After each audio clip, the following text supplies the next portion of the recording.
All right, welcome back. So we have 7 games on schedule tonight, and they start early. We've got a couple starting at 2 o'clock Pacific, 5 o'clock Eastern. It's nicely spread out. The last game tonight starts at 9:30 Eastern, 6:30 Pacific, so not too shabby. Nothing in California, so that's probably why we don't have any ridiculously late games. Which means I'll get the review up relatively early for everybody. Although people on the East Coast are still going to be like, why do I have these notifications turned on? They wake me up in the middle of the night. So 5 o'clock Eastern, 2 Pacific. We get 2 games starting at that time. Carolina in against Tampa. The battle for who may be the first best team in the division. I don't want to say necessarily because Florida's right there in that conversation too. But what a three-way race it's turning out to be. Carolina's now won 2 out of 3 with Tampa winning the last game. This one's in Tampa. Carolina 12-4-1. Tampa 11-4-1. And again, those records are very close. These teams are very close. We'll see how it goes tonight. Aho, 6 goals, 10 assists for Sebastian Aho. He's been fantastic. Jesper Fast, getting better as he gets acclimated to being a Carolina Hurricane. 2 goals, 3 assists for him thus far. On the Tampa side, Palat's been underrated, under the radar. 7 goals, 7 assists. Very good player. Good. Gets goals, gets assists, gets all that. And Hedman, 4 goals, 13 assists, proving once again, and it's not a surprise for me to say this, he is the best defenseman in the National Hockey League. That's just how that works. 5 o'clock Eastern, 2 Pacific. Dallas 5-4-4 in against Florida 12-3-2. Dallas is in trouble. They've won 5 out of 13 games this year. This is not a team that's off to a rousing start. I mean, their first couple of games of the year they look pretty good.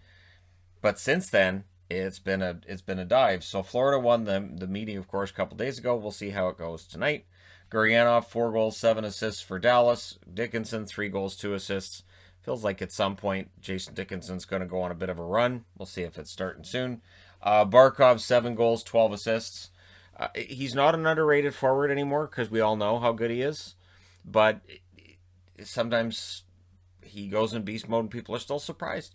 Ekblad, 6 goals, 5 assists. His goal scoring's picked up in recent weeks, and we'll see if that carries over into this one. Then we get into 7 o'clock Eastern, 4 o'clock Pacific. We get to the Rangers and the Flyers, and I was torn on whether or not to wear Flyers or whether or not to wear Blues for this preview. I always try to wear for preview videos the jersey of a team I think should win that night, so that's what goes into that. The Flyers are 8-4-3. The Rangers are 6-7-3. The Rangers won the only meeting between these teams this year, but Philly's coming off that loss that smarted at Lake Tahoe, and they should come out with some moxie tonight. Giroux is back, a goal and 10 assists for him. Hayes, 6 goals, 9 assists.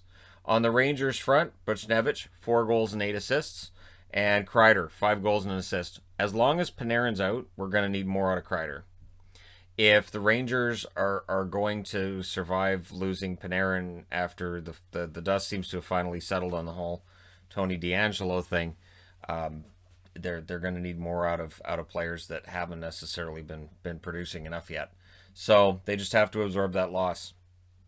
And I don't think you can. I don't think you can replace Panarin, but we don't know how long he's going to be out for either. So I would think as the Rangers, you may have to approach this as if it's like a long-term injury, and just you have to absorb that and figure things out.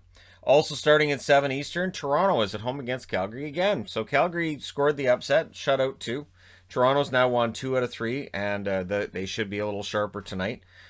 Calgary's now 9-9-1. Toronto is 14-4-2. So they're 20 games into the 56-game season.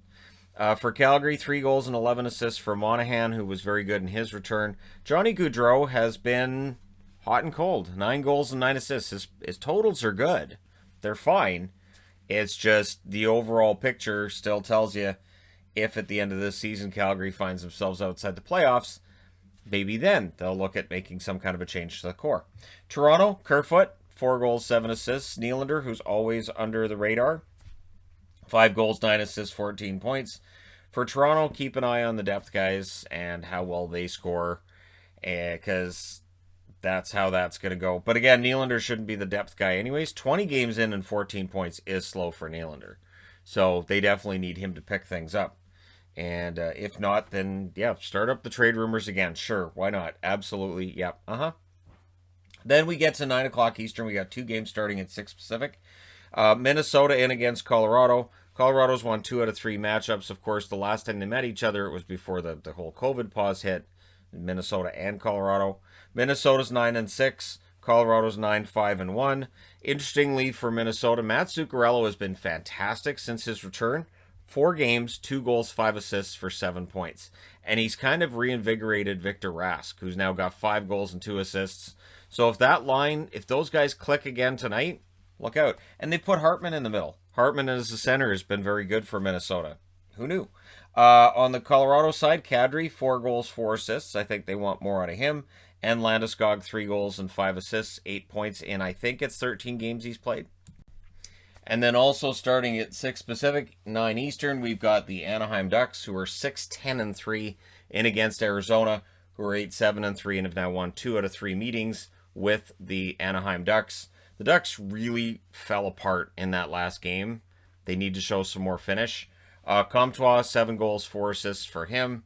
Getzlaf, a goal and 6 assists. They're going to need more finish, and not just in the terms of goal scoring, which has been a problem all year, but bring it home. When you've got that lead, do your best to bring it home. Arizona, Keller, 5 goals, 8 assists. He's been on a tear. Dvorak has as well. He had 2 goals in the last game. He now has 9 goals, 6 assists for 15 points. We'll see how he does tonight. And then the final game is at 6:30 Pacific, 9:30 Eastern, and that's the LA Kings against the St. Louis Blues. I understand the Blues have a lot of injuries. I think that the Blues get out of this tonight. I'm even wearing my Torrey Krug jersey for it. For the Kings, though, they have 5 wins in a row. Do not sleep on the Kings, or you're done. 8 wins, 6 losses, 3 overtime losses. LA's won 2 out of 3 meetings between these teams. And, of course, the 10-7-2 Blues dealing with a lot of guys on the injured list. For LA, Dustin Brown, 10 goals, 6 assists. Yeah, Brown with 10 goals so far in 17 games. Velarde, 5 goals, 3 assists. He's had points in his last 4 games. We'll see if he can keep that up. On the St. Louis side, Hoffman's bounced back from a slow start. He's got 6 goals and 8 assists thus far. And Ryan O'Reilly, 6 goals and 10 assists as he continues to provide the leadership needed. And he seems to be a lot angrier this year. Feels like O'Reilly's just a lot angrier in general. Maybe it's the fact that they're all division rivals and he's fired up like it's playoffs, but he definitely seems a lot angrier than normal. Like he's in a lot of scrums and he's yelling at a lot of guys. Maybe that's just how it's always been, and I didn't notice it as much until this year, but he's pretty angry. And as long as they're winning, that's okay. And probably okay when they're not, too, because I don't need them yelling at me. All right, let me know your picks for tonight in the comment section below. Don't forget to hit like and subscribe if you're browsing your way through. You just happened upon this video. Thank you guys so much for watching, for all your support. I will talk to you again soon.